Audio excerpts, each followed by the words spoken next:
Donc, je suis Pierre Mouchel, MOUCHEL, et je suis donc secrétaire du CSE central de France Télévisions. Le CSE central de France Télévisions, il couvre évidemment toute l'entreprise, et donc on est à plus de 9000 salariés actuellement. Bertrand Durand, secrétaire du CSE PIDF Radio France et délégué syndical central CGT. Vous représentez combien de salariés? Plus de 3000 à Paris, 2800 CDI, plus tous les CDD et les cachetiers, comédiens, etc. Radio France est la première entreprise du spectacle en France.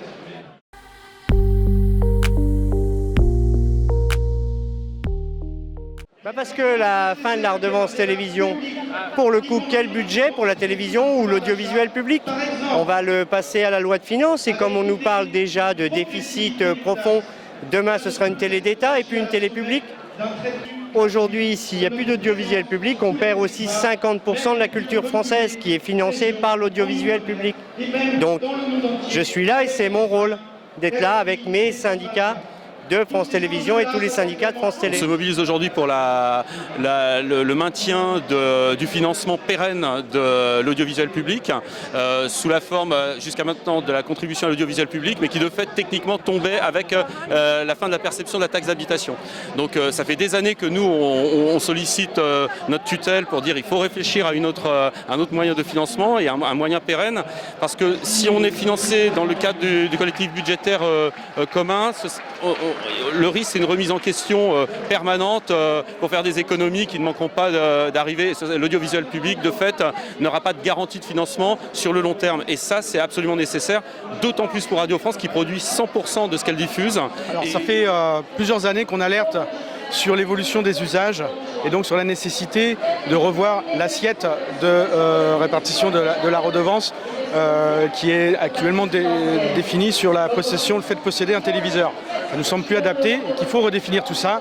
Ça n'a pas avancé sous le quinquennat Hollande ni sous le quinquennat Macron. Et maintenant, on se retrouve dans l'urgence face à une suppression brutale de la redevance, alors qu'il faut prendre le temps du débat public pour définir une taxe alternative, parce qu'elle va être supprimée de toute manière du fait de la suppression de la taxe d'habitation. Prenons ce temps du débat pour définir une nouvelle redevance. Nous, on a des propositions.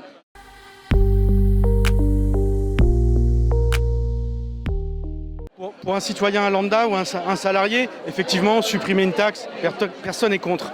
Simplement, il faut bien voir ce que ça recouvre. Essayez de réfléchir dans votre quotidien quelle utilisation vous avez du service public audiovisuel.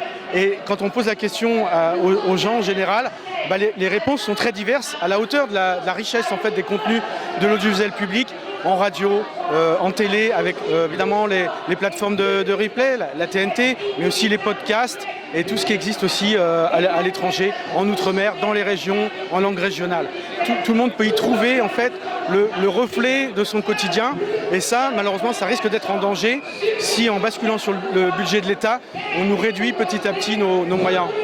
Le financement de l'audiovisuel public, c'est le financement du patrimoine audiovisuel, par exemple via l'INA, mais c'est le financement aussi d'une information libre, pluraliste. On a bien vu les problèmes qui pouvaient être posés lors de la dernière présidentielle, où finalement un média privé peut faire monter un candidat, etc., selon le bon vouloir du patron de la chaîne en question, que je ne citerai pas.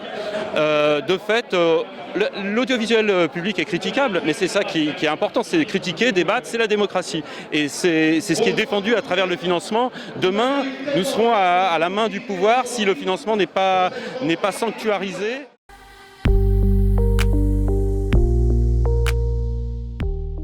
Alors, le climat social est assez tendu parce que ça fait 10 ans environ que des postes sont supprimés à Radio France. On a perdu 10% de l'effectif et les objectifs, eux, n'ont pas varié. Les missions sont toujours les mêmes.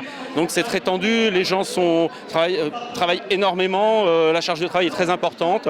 On a des problèmes dans certains services de risques psychosociaux dus à des transformations brutales d'organisation avec des conséquences sur la santé des salariés. Donc on est en situation d'alerte et d'ailleurs des alertes, il y en a plusieurs qui ont été déposées par le CSE avec des enquêtes conjointes, des expertises, etc., etc. Mais la situation est très tendue et disons que là le financement de l'audiovisuel public remis en cause, c'est un peu la goutte qui fait déborder le vase. À France Télévisions, on est sous le coup d'une restructuration, puisqu'on a un plan de réduction des effectifs. Comme l'a rappelé la présidente devant l'Assemblée nationale, on est finalement en plan social depuis 10 ans, avec 15% des effectifs qui ont été supprimés. Et donc, ce qui se profile à France Télévisions, ça va être encore une étape de restructuration. On a connu une fusion des chaînes, ça a été quand même assez complexe, assez lourd à digérer. Et maintenant, repartir dans un nouveau cycle de restructuration, on sait ce que ça veut dire, la dégradation des conditions de travail, moins de moyens, moins de personnel pour les contenus et une dégradation pour les téléspectateurs de ce qui sera diffusé à l'antenne, plus de rediffusion, des produits de moins bonne qualité. Et ça, on est très inquiet sur ce qui peut sortir du bascule du budget de l'audiovisuel public sur le budget de l'État.